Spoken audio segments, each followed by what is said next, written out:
Vamos a conversar con Alejandro Bruzual, quien es investigador de planta del Centro de Estudios Latinoamericanos Rómulo Gallegos. Alejandro Bruzual es doctor en Literaturas Latinoamericanas por la Universidad de Pittsburgh, en Pensilvania, institución donde obtuvo maestría en Artes y certificado doctoral en Estudios Cinematográficos. Es ensayista y poeta, cuenta con 20 libros publicados, 6 de ellos de poesía.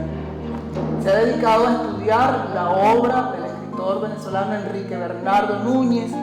Es también quien preparó la publicación Utopías en Movimiento, editada por la Fundación CELAR, obra que recopila la obra de cada uno de los ganadores del Premio Internacional de Novela Rómulo Gallegos. Es también profesor ejecutante de guitarra clásica e investigador en el campo de la musicología, donde ha obtenido reconocimientos en el plano nacional e internacional. 2019, 90 años de la primera edición de Doña Bárbara de Rómulo Gallegos. ¿En qué contexto literario nace la novela Doña Bárbara? Alejandro Bruzual, profesor. Bueno, tenemos que pensar que en los años 20, estamos hablando de 1929, es un momento muy importante de renovación de la literatura latinoamericana, por supuesto también la venezolana. Hay una gran diferencia con el resto del continente, o con la mayoría de los países del continente, que van hacia una dictadura, ¿verdad? Y hay una especie de optimismo general que va a favorecer esta renovación literaria y esta búsqueda de nuevos caminos a la literatura y a las artes en general, pero Venezuela está exactamente al contrario. Es decir, Venezuela está en plena dictadura del gomecismo y va precisamente y aspira un cambio democratizante. Bueno, el gomecismo tiene grandes intelectuales en su seno, ¿no? Esto muchas veces ha sido poco reconocido. Entre ellos hay el más grande narrador del modernismo, que es Manuel Díaz Rodríguez, que no solamente es un narrador extraordinario, sino que está articulado al propio gobierno, como parte de los intelectuales del gobierno. Por supuesto, narrador de una obra fundamental como es Ídolos Rotos de 1901, si mal no recuerdo. Es un narrador muy importante, que con mucha influencia sobre el medio cultural venezolano, como te digo, articulado en cargos del gomecismo, y va a morir en 1927. Entonces, hasta que él no muere, por supuesto, esa presencia y ese valor, porque es sin duda quizás nuestro primer gran narrador, en sentido moderno, ¿verdad? Bueno, va a tener 3 novelas en este periodo, otras 2 novelas. Bueno, va a tener una presencia importante dentro de un modernismo absolutamente perfeccionista, ¿verdad? Y hedonista, en lo mejor del modernismo. Al lado de esto hay otros intelectuales del gomecismo, aunque es un poco injusto llamarlo así, que fueron más bien ensayistas, historiadores, que tienen un peso fundamental, además que copan el campo literario, son directores de periódicos, son los que de alguna u otra manera, cancilleres, de alguna manera tienen el espacio cultural oficial en sus manos. Entre ellos, uno de los más grandes ensayistas venezolanos, ¿verdad? Laureano Vallerilla Lanz, ¿no? Y, por supuesto, el gran José Gil Fortul, el historiador. Son un campo oficial, por decirlo de alguna manera, que van a sentar las bases de defensa, de alguna manera, intelectual del gomecismo, pero que tienen, como te digo, un control sobre el campo literario. Tendríamos que decir que la novela nace también del propio esfuerzo de Gallegos, o sea, no está desarticulada de esto, ¿verdad? Gallegos ha sido un extraordinario cuentista, no particularmente renovador, pero potente como cuentista, sobre todo hasta más o menos el año 19, y a partir de ahí entonces viene la primera novela, que es Reinaldo Solar, ¿verdad? Que parece haber sido escrita alrededor del 12, el 14, los primeros años de la década anterior, pero que es publicada precisamente en el año 20, si mal no recuerdo.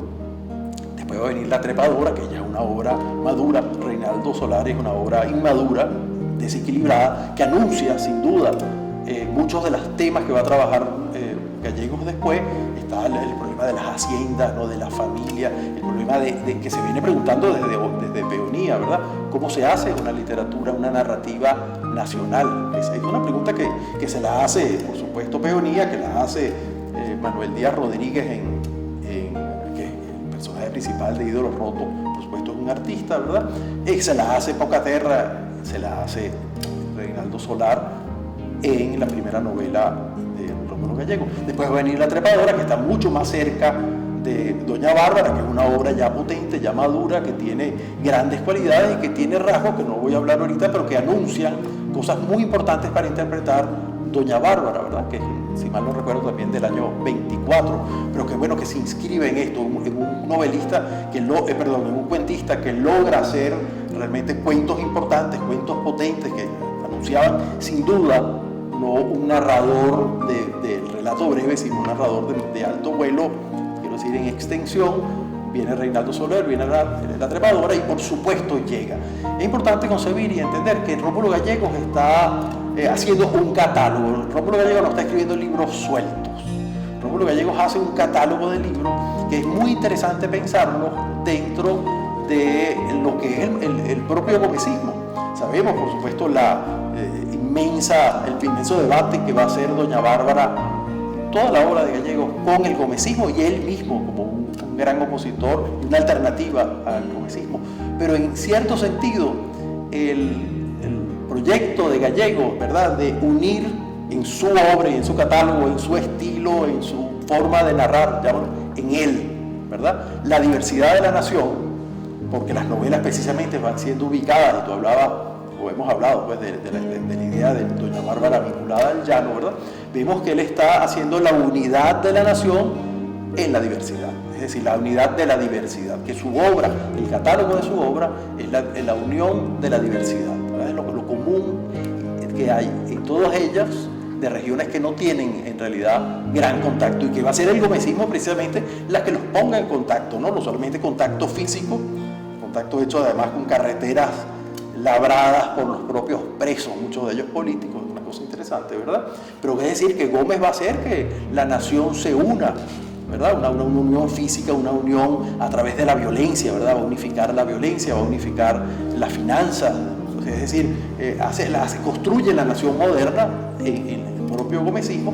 Y de alguna manera el único correlato a eso en el mundo del literario es la obra de Gallego.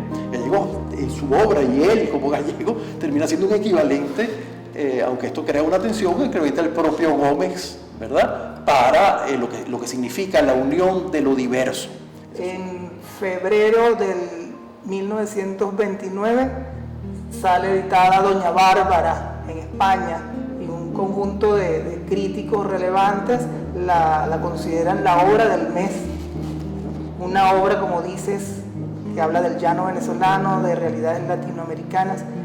¿Qué habrá impactado en ese tiempo, en ese momento, a esos críticos allá en España y aquí en América Latina?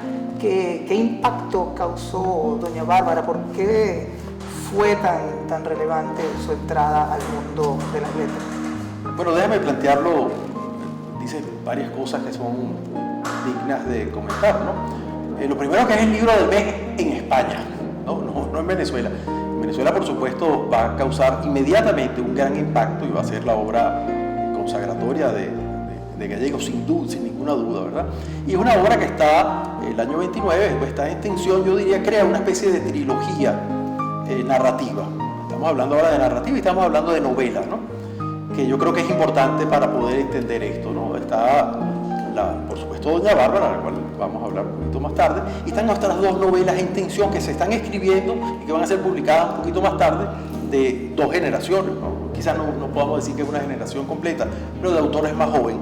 Cubagua, de Núñez, ¿verdad?, que aunque está escrita desde el 27, eso es importante, de verdad, del 27 al 30, ¿verdad?, sale publicada en 1931, que es la primera novela venezolana, y esto es algo creo que es importante para entender la obra de Gallego, que se sale de la presencia familiar como representación de la nación.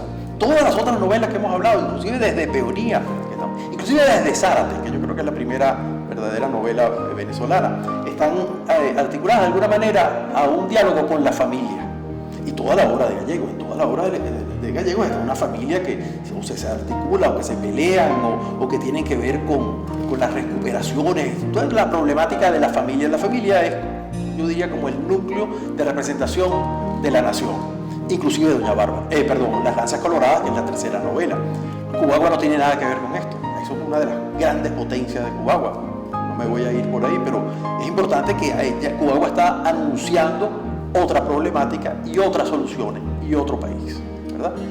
En el tercer vértice tendríamos entonces Las Lanzas Coloradas. Las Lanzas Coloradas es de alguna manera una novela que tiene la gran renovación lingüística, verbal de la palabra, ¿no? Es extraordinario, pero en definitiva es una novela tradicional, una novela, creo que no es justo, pero podríamos anunciar, digamos, decir, casi criollista. O sea, no dice más que eso, ¿no? Y tiene un poco inclusive esta distancia con el hablar popular y con lo popular, cierto desprecio evidente por lo popular y por las otras componentes del mestizaje nacional, ¿verdad? Que no sea lo blanco. Pero tiene esta explosión maravillosa del lenguaje. La gran renovación es Cubagua en términos, como te dije ya, formales, ¿no? Y este vínculo entre el lenguaje, o podríamos decir entre lo micro y lo macro, ¿no? Entre el elemento menor, la adjetivación, la forma como él simboliza y la expresión temática completa. Y está la obra madura, completa, que yo creo que sin duda, más allá de que anuncia una inmensa potencialidad que está representada en Cantaclaro, yo creo que la obra sí, madura y más completa y más redonda de Gallegos es Doña Bárbara, sin duda. Creo que era más potente y está anunciada Cantaclaro, no solamente anunciada en términos estéticos, sino anunciada en términos inclusive temáticos. Bueno, Florentino aparece en Doña Bárbara y aparecen cosas que tienen que ver después de desarrollo, y son las dos del llano, por supuesto, ¿no? Y muchas cosas las cruzan las dos novelas. Inclusive Doña Bárbara al final anuncia esto de la representación del personaje en la leyenda. Doña Bárbara es, cuando vas al final de la novela a San Fernando, pasa a ser para la gente que la conocía como leyenda una materialización del personaje. Es una materialización del personaje literario, algo que por supuesto viene del propio Cervantes. Eso va a ser Cantaclaro. Cantaclaro tiene una potencia gigantesca, pero no tiene la redondez que tiene Doña Bárbara, ¿no? Tiene una potencialidad distinta, literaria estoy hablando, ¿no? Y sobre todo esta idea y los diálogos internos, y todo eso está anunciado aquí. Pero Doña Bárbara es la novela sin duda madura y profunda y profundamente venezolana que estábamos hablando.